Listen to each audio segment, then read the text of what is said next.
फातिमा की रानी माँ, प्रभु यीशु की माँ, आसरा तू ही है माँ।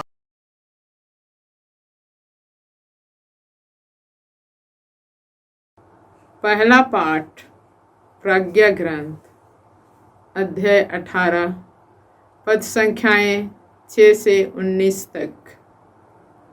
उस रात के विषय में हमारे पूर्वजों को पहले से इसलिए बताया गया था कि जिससे वे यह जानकर हिम्मत बांधें कि हमने किस प्रकार की शपथों पर विश्वास किया है। तेरी प्रजा धर्मियों की रक्षा तथा अपने शत्रुओं के विनाश की प्रतीक्षा करती थी, और तूने हमारे शत्रुओं को दंड दिया और हमें अपने पास बुलाकर गौरवान्वित किया है। धर्मियों की भक्त संतान ने छिपकर बलि चढ़ाई और एक मत होकर यह पवित्र प्रतिज्ञा की कि संत लोग साथ रहकर भलाई और बुराई दोनों समान रूप से भोगेंगे। और इसके बाद वे पूर्वजों के भजन गाने लगे। प्रभु की वाणी। ईश्वर को धन्यवाद। भजन अनुवाक्य। धन्य है वे लोग जिन्हें प्रभु ने अपनी प्रजा बना लिया है। धन्य है वे लोग जिन्हें प्रभु ने अपनी प्रजा बना लिया है। हे धर्मियों, प्रभु में आनंद मनाओ। स्तुति गान करना भक्तों के लिए उचित है। धन्य है वे लोग जिनका ईश्वर प्रभु है, जिन्हें प्रभु ने अपनी प्रजा बना लिया है। अनुवाक्य।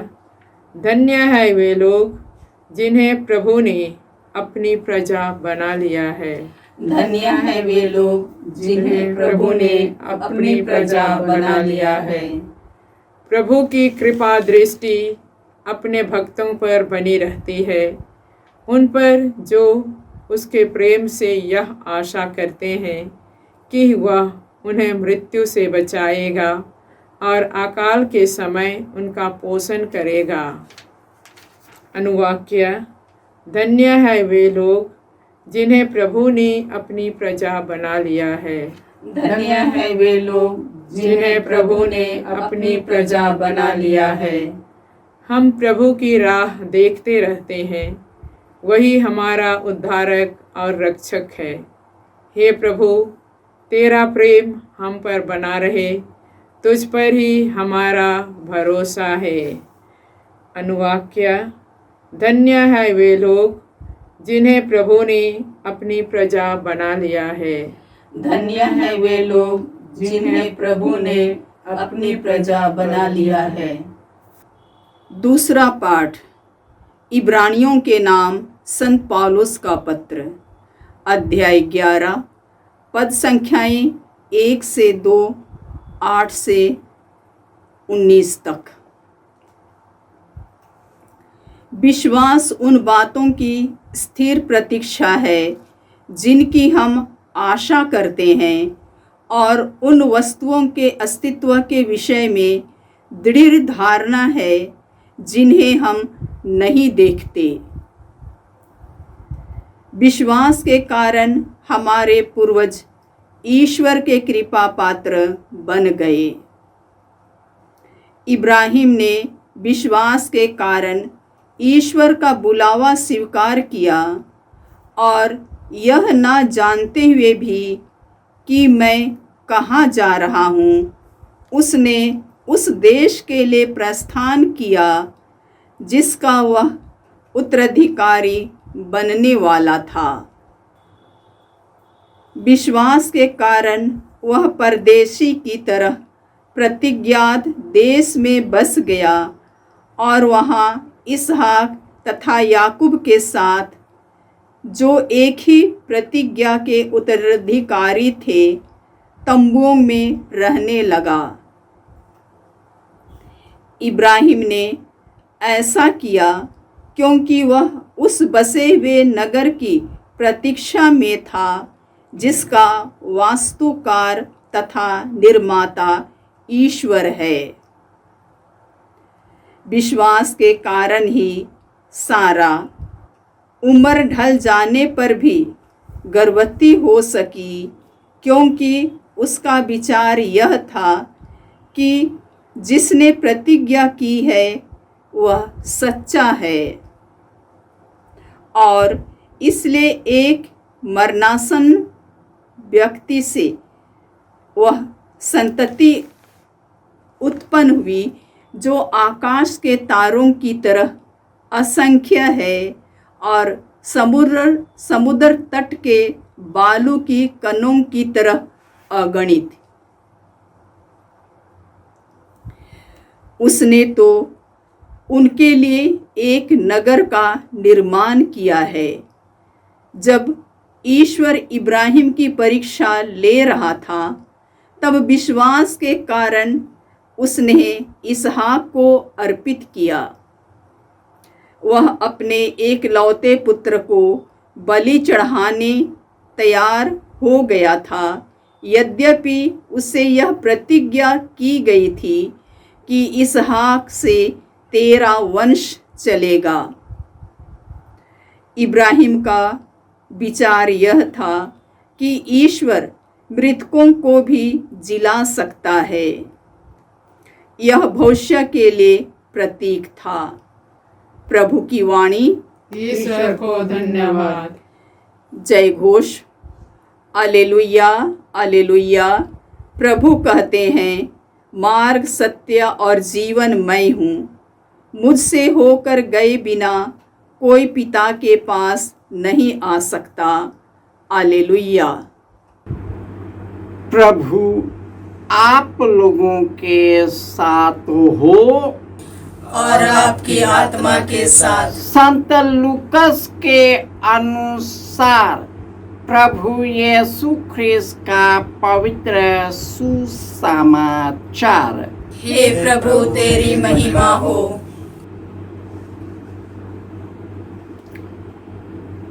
अध्याय 12 पद संख्याएं 32 से 48।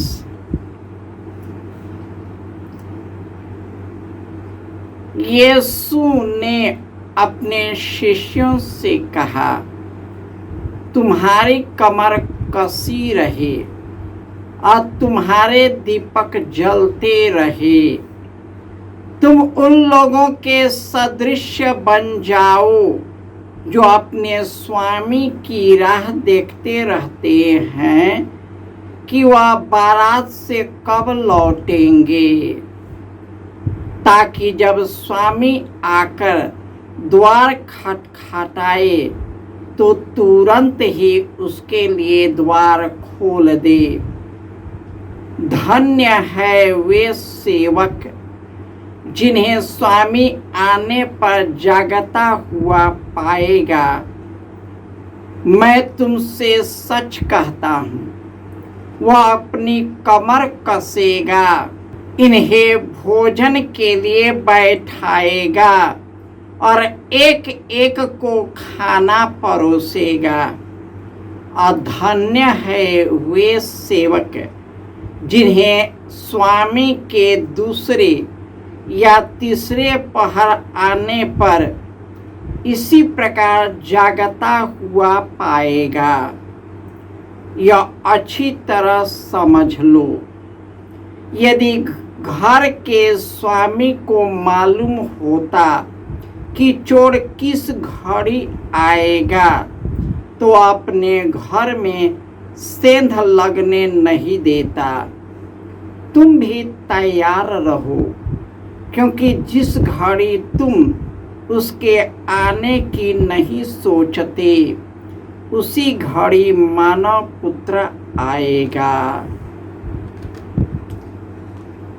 यह प्रभु का सुसमाचार है।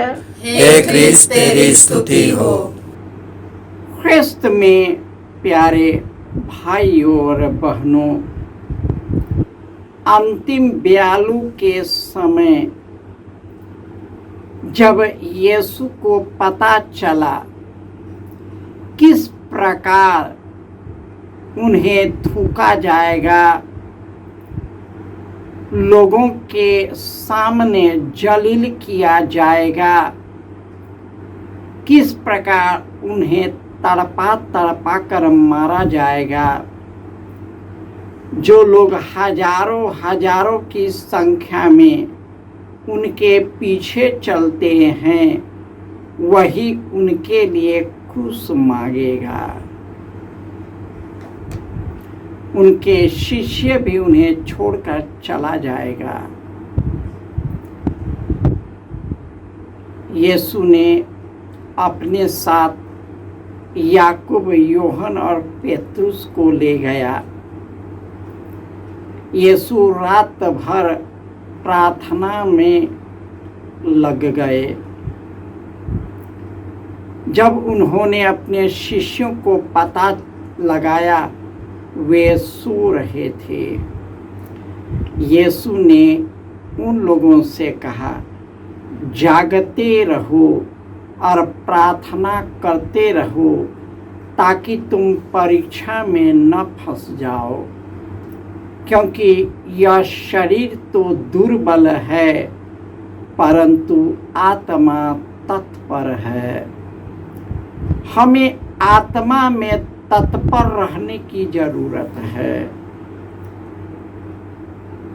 प्रभु यीशु हमें इस दुनिया में सजग रहने के लिए आह्वान करते हैं कि तुम्हारी कमर कसी रहे और तुम्हारा दीपक जलते रहे।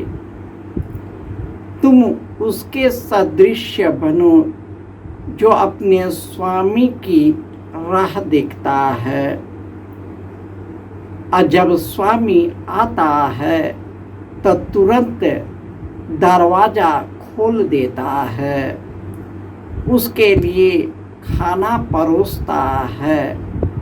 जब वे संतृप्त हो जाते हैं, उन्हें आराम सैया की ओर ले जाते हैं।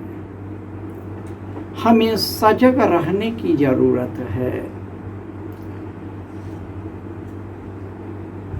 इब्राहिम विषम परिस्थितियों में भी ईश्वर पर आशा रखकर उसमें विश्वास किया। विश्वास उन बातों की स्थिर प्रतीक्षा है जिनकी हम आशा करते हैं, और उन वस्तुओं के अस्तित्व के विषय में दृढ़ धारणा है जिन्हें हम नहीं देखते। विश्वास के कारण इब्राहिम ईश्वर का कृपा पात्र बना। इब्राहिम के विश्वास के कारण ईश्वर का बुलावा स्वीकार किया। वह ढलती उम्र में भी ईश्वर पर विश्वास किया, इसलिए उन्हें विश्वास का जनक कहा जाता है।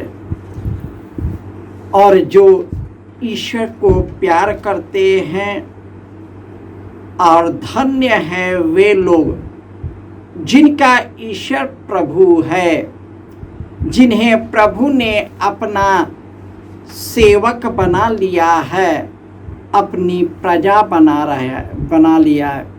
प्रभु की कृपा दृष्टि अपनों भक्तों पर बनी रहती है और उसका प्रेम उन पर बना रहता है। वह उन्हें मृत्यु से बचाएगा और अकाल के समय उसका पोषण करेगा, उसका उद्धार करेगा, क्योंकि प्रभु ही उसका रक्षक है। जब मनुष्य इस दुनिया में आता है तो अपने शरीर की भावनाओं में बह जाता है, इस सांसारिकता में बह जाता है, लोगों के शब्दों में बह जाते हैं, भावनाओं में चले जाते हैं और वे इतने अंधे हो जाते हैं कि शरीर की कामना ही ईश्वर बन जाता है और संसार को पाना ही उनका अंतिम लक्ष्य बन जाता है। ईश्वर से भटक जाते हैं, ईश्वर से दूर चले जाते हैं, इस सांसारिकता में फंस जाते हैं और अचानक उन पर जब घटता है वे अस्थिर हो जाते हैं, वे टूट जाते हैं, बिखर जाते हैं।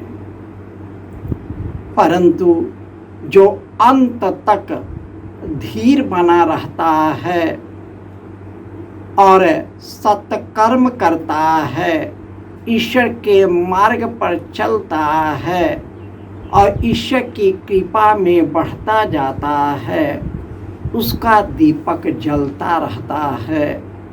वह प्रभु के प्रकाश से प्रकाशित होता है, यीशु के ज्योति से ज्योतिर्मय हो जाते हैं, ईश्वर के कृपा से भर जाते हैं। यह दुनिया, यह जीवन, यह संसार क्षण भंगुर है, परंतु ईश्वर अनंत काल तक बना रहता है। वही ईश्वर हमें अनंत जीवन का दीपक देगा, प्रकाश देगा, जो सबों को प्रकाशित करता है। हमें लोगों के सामने ईश्वर का प्रकाश बनना है, ताकि वे हमारे भले कार्य को देखकर पिता ईश्वर की महिमा करे और वे भी उनकी ओर मुड़ जाए और यीशु ने जो मिशन कार्य हम सबों को सौंपा है उससे हम इसी दुनिया में पूरा कर पाए। जय यीशु।